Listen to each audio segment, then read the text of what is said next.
Red is on. Hello, everybody. This is Brett Davis coming to you from Attorney King Studios in Coronado. I'd like to thank also my group here from IQ Podcast for being a part of this success, and also my sponsors would be Attorney King, of course, Indian Motorcycle of San Diego, and Cosmopolitan Hotel and Restaurant. Thank you for your support, and we do appreciate you. So I'm honored today. I also have my co-host with me, Krista Gilb. Hi. How are you? Hi, how are you? I'm doing great today. So we got a great competitor on the show who's really, really out there. You're going to love to see some of the things she's done. Yeah, I'm excited. Her name is Agnes Cole. Hi, Agnes. Yes, hi.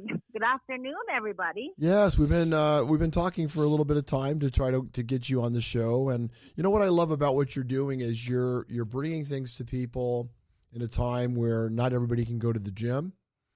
And you also have a strong faith, I can see, right? Yep. Yes, I do. I see that also. And I think in these days and times that we're in, we need more inspirational stories and the things you're sharing with the world out there to be on our show also. So first of all, let's talk a little bit about you. Where are you from? All right. I was born and raised in the Philippines. I came here in 2011 in the U.S. with my ex-husband. I have 3 children, and I moved to Vegas in 2011 and then moved to St. George in 2013, and now I'm back in Vegas. Okay. St. George is a nice place. It is a beautiful place. It's great to raise children over there. A lot of red rocks, right? Oh, yeah. Oh, yes. That's Agnes, one of the reasons why I moved there, because of my kids. Agnes, I was going to say, with a body like yours, you do not look like you have 3 kids. Oh, thank you. Thank you. You know, as much as possible, I tried. I tried to keep it wholesome, but it's just impossible with my career. It's just it's hard. It's got to be tough, but you honestly, you look phenomenal. You look incredible, and you're doing an amazing job. Thank you. Thank you. What part of the PI are you from? I was born in Sorsogon. That's like the Region 5, which is in the middle of Manila.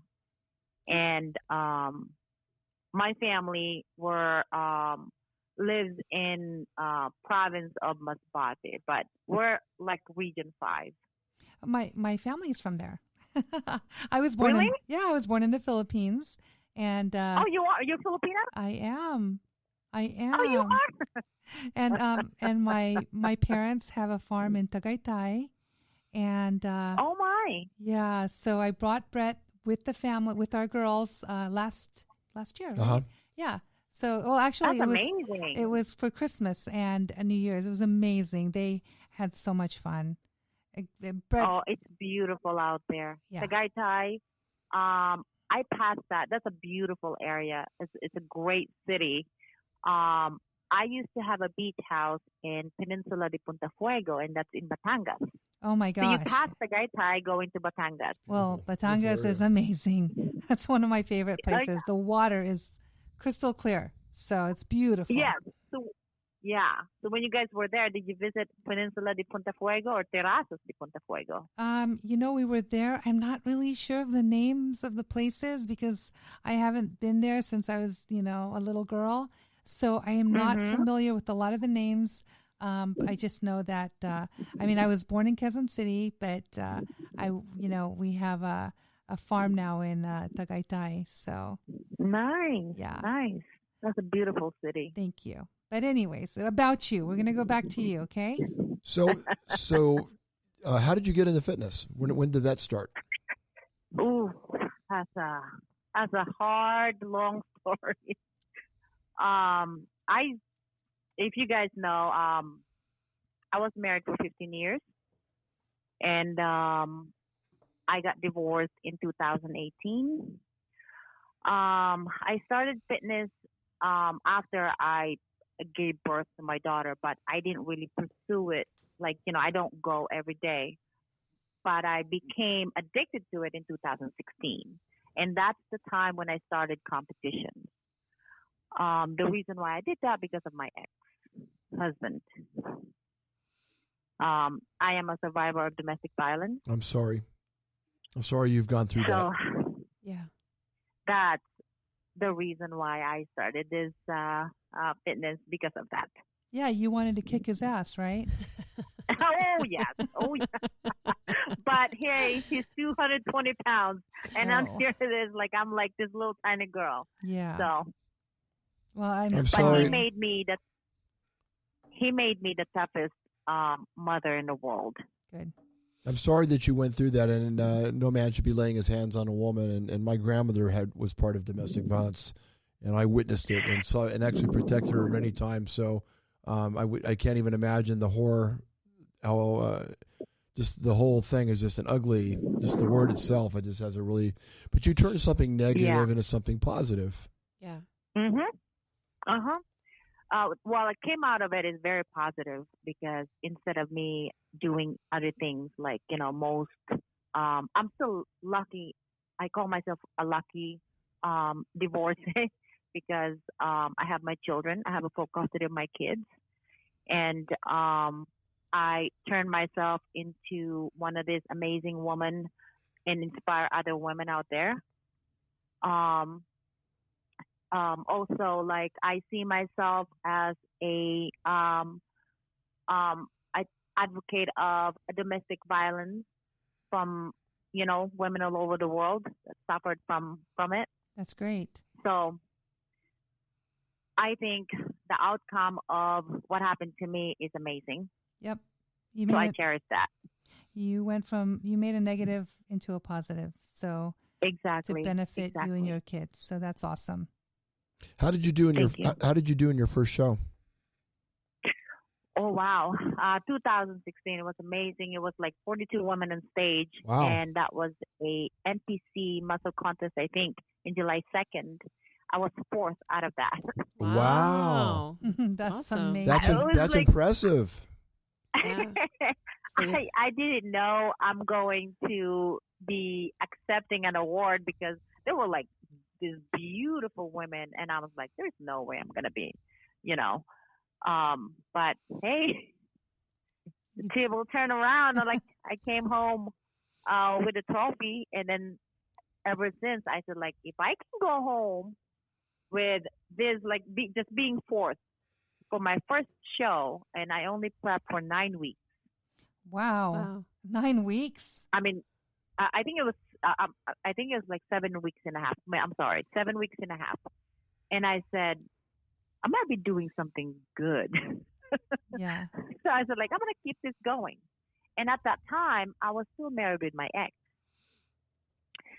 And that was the first thing that he started to telling me that I don't need to compete anymore. He didn't want to see me succeed. Yeah. He didn't want me to do anything. He just want me home. Yeah. And I wanted something different. I was like, I'm doing something good, and I think this is great for me. Yeah. That's mental manipulation. Yeah. So he's jealous of your success. Exactly. He wanted to control. Exactly. He wanted to control every part of you. Absolutely. Yes. He wanted to have the.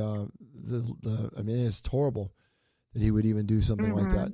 So, how many shows have you competed in now? Well, in 2016 I did 4, and in 2017 I think I did 78. Excuse me.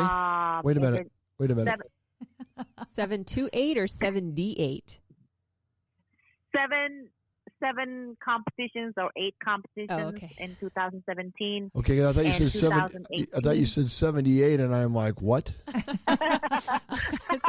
that even humanly possible? I know. It's like I must be doing like 5 or maybe more than 1 month. Oh my gosh! Yeah, it sounds to me like you're more than one a week. It sounds like you're running from competition, eating as you're running to the competition. I must be like Wonder Woman.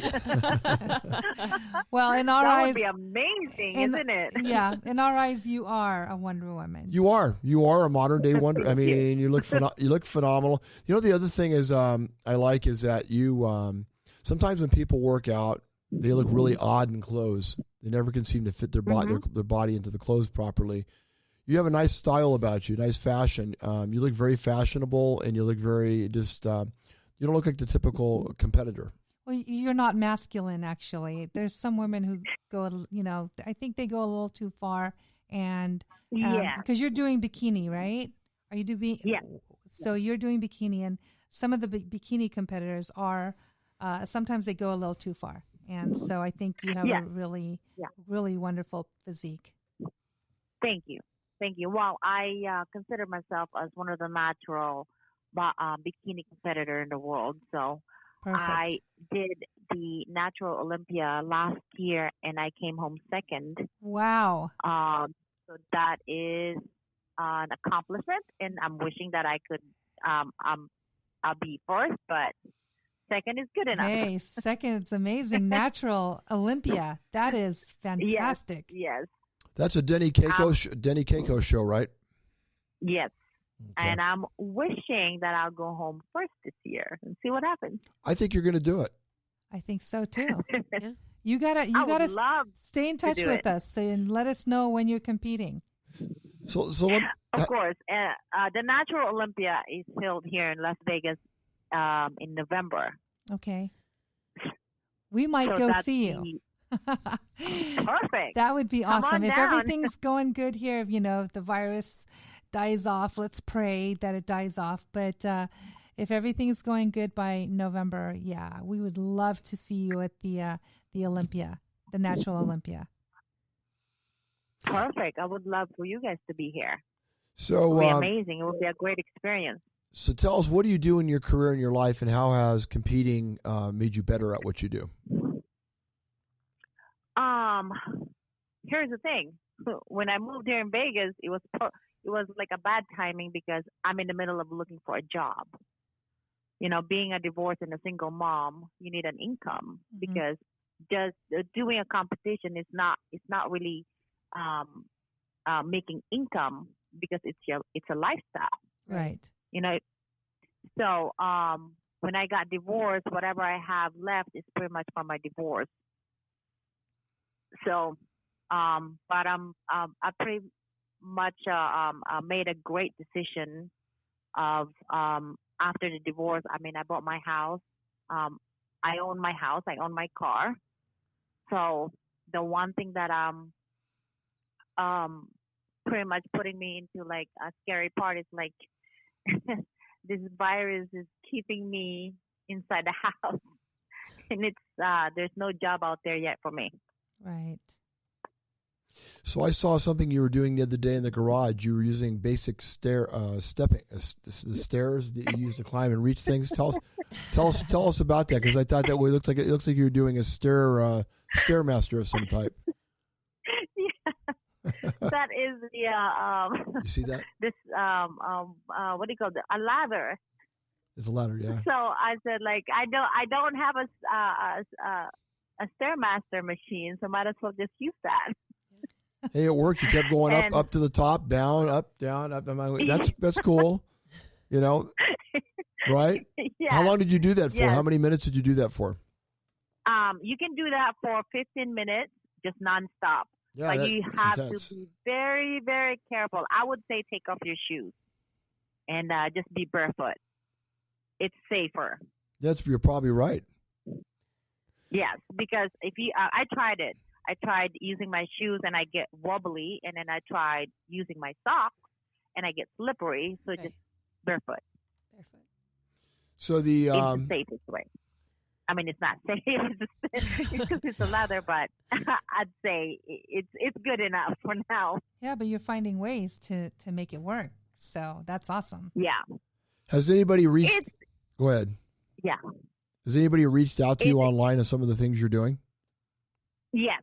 There's a lot of women, especially, it's mostly like, actually, it's international. Right. So I've been planning to do a videos and make a website, put in a website. I've been planning it for a long, long time. I just didn't have enough time to do